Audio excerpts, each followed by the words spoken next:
మీ ఎలాంటి వ్యాపార ప్రకటనలకైనా వెంటనే మా ఛానల్ సంప్రదించండి. గురుర్బ్రహ్మ గురుర్విష్ణు గురుదేవో మహేశ్వర గురు సాక్షాత్ పరబ్రహ్మ తస్మై శ్రీ గురవే నమః. ఆదిత్యోర్కోరవిర్భానుర్భాస్కరశ్చ దివాకరః మార్తాండః సవితా హేళి తీక్ష్ణాం శర్మిహిరో రవిః. యఃకర్తా జగతాం భర్తా సంహర్తా మహసాం నిధిః ప్రణమామి తమాదిత్యం బహిరంతస్తమోపహం. 2025 సంవత్సరం నవంబర్ నెల 8వ రాశి వృశ్చిక రాశి. ఈ వృశ్చిక రాశి పరిస్థితి కూడా బాగాలేదు. మొన్నదాకా అర్ధాష్టమ శని, కానీ మీనానికి వెళ్ళినా కూడా వక్రించే ఉన్నాడు.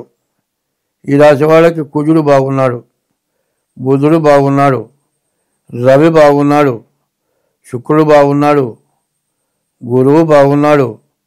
దాదాపుగా చెప్పాలి అంటే 5 గ్రహాలు బాగున్నాయి. ఇన్ని గ్రహాలు బాగున్నా కూడా శని మాత్రం మకర రాశిని, కుంభరాశిని, మీన రాశిని కూడా చూస్తూ ఉన్నాడు. మరి వచ్చిందంతా భ్రష్టు పట్టిపోయేటట్టుగా ఉంది. ఉన్నది పోగొట్టుకునే పరిస్థితి కనపడుతోంది. ఈ పరిస్థితుల్లో ఒళ్ళు జాగ్రత్తగా పెట్టుకొని బతకాలి. అట్లా లేకపోతే చాలా కష్టాలు పడతారు, చాలా ఇబ్బంది పడతారు. కాబట్టి ఈ రాశి వాళ్ళు ఎంత జాగ్రత్తగా ఉంటే అంత మంచిది. ఈ రాశి వాళ్ళు ఎప్పుడూ కూడా అసలు చేయవలసిన పని చేయట్లేదు. ఒకప్పుడు అందరి దేవతల్లోకి ప్రధానమైన దేవుడు సూర్యుడు. సూర్యుడికి ఇష్టమైన రోజు ఆదివారం. ఆదివారం మనం దేవుణ్ణి పూజిస్తున్నామని ఇంగ్లాండ్ వాళ్ళు వచ్చి ఆ ఆదివారం రోజు సెలవు ఇచ్చి ఆ రోజు చర్చికి పిలిపించి మటన్ పెట్టడం నేర్పి మతంలో చేర్చుకొని హిందూ సాంప్రదాయమైన ఆదివారం రోజు దేవుణ్ణి పూజించకుండా ఉండేటట్టుగా చేశారు. అప్పట్లో అమావాస్యలు ఒకరోజే సెలవు ఇచ్చేవాళ్ళు. అసలు ఏ రోజు దేవుణ్ణి పూజించాలో ఆ రోజు దేవుణ్ణి పూజించడం మానేశాం. ఏ రోజు దేవాలయానికి వెళ్ళాలో ఆ రోజు దేవాలయానికి వెళ్ళటం మానేశాం. అసలు మనం ముందు మార్చుకోవాల్సింది ఏమిటయా అంటే, సెలవు రోజు మొత్తం దైవ కార్యాలకే మనస్సు ఉపయోగపడాలి.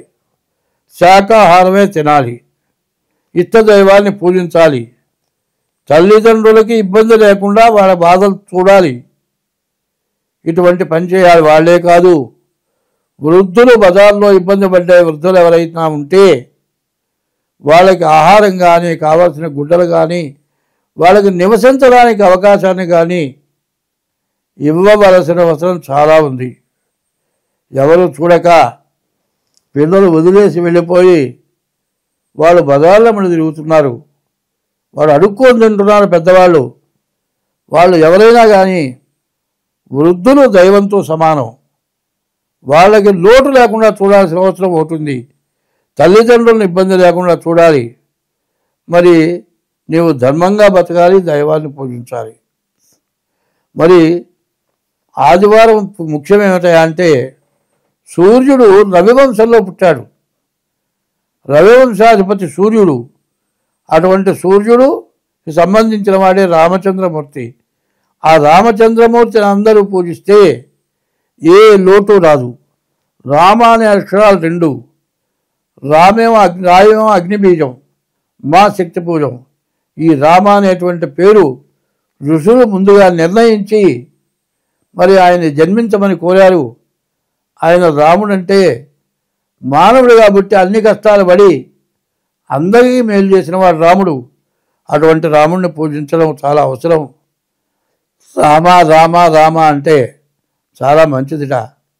ఒకప్పుడు నారద మహర్షి మరా మరా మరా అన్నట్ట. మరి అంటూ ఉంటే నారద మహర్షి మరి వాల్మీకిని మరా మరా అని చెప్పాట. ఆ మరా రామ అయింది. ఈ మర ఎట్లా ఉంటుందంటే తిరిగిన చోటే తిరుగుతూ ఉంటుంది. రామ రామ రామ రామ రామ రామ రామ రామ ఇది. ఆయనట్ట ఆ మంత్రాన్ని జపించడం వల్ల రాముడు పుట్టక మునిపే రామాయణాన్ని మరి వాల్మీకి రాశాడు.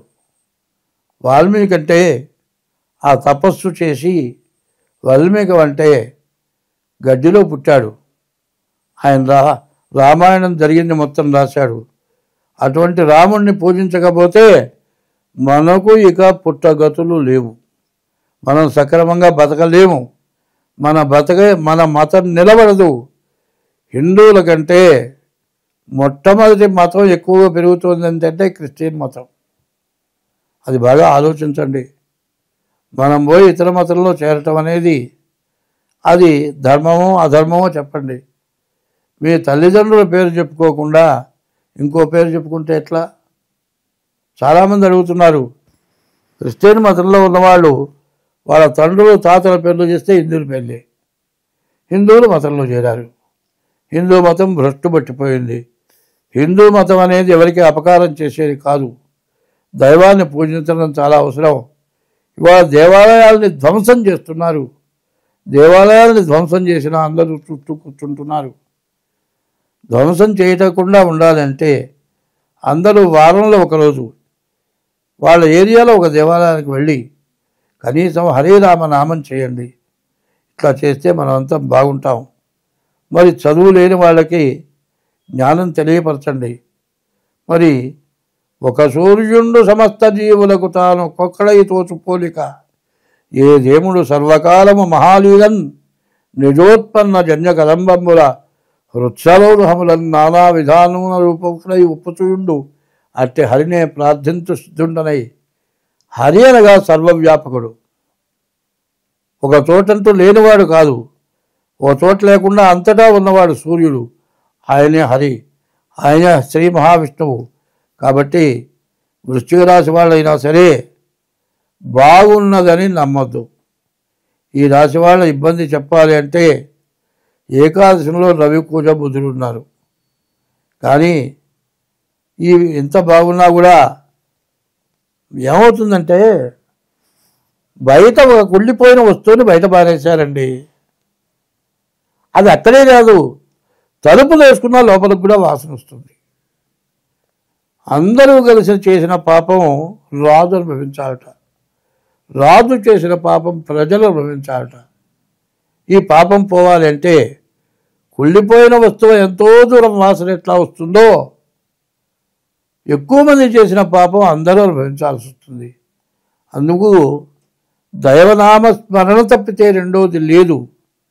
ఇప్పటికి అయిపోయిందిలే, వర్షాకాలం అయిపోయిందిలే, బాగుంటాములే అని తృప్తి పడబాకండి. అందరం బాగుండాలంటే అందరం భగవంతుడి నామస్మరణ చేయాలి.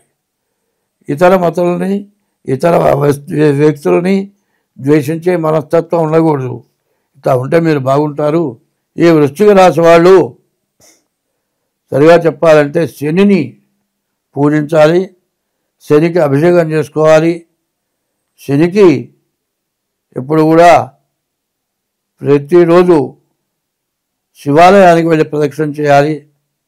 శనివారం రోజు శనికి నల్ల నువ్వుల నూనెతో అభిషేకం చేసి నల్లగుడ్డ వేసి దీపారాధన చేసి పూజ చేసి రావాలి.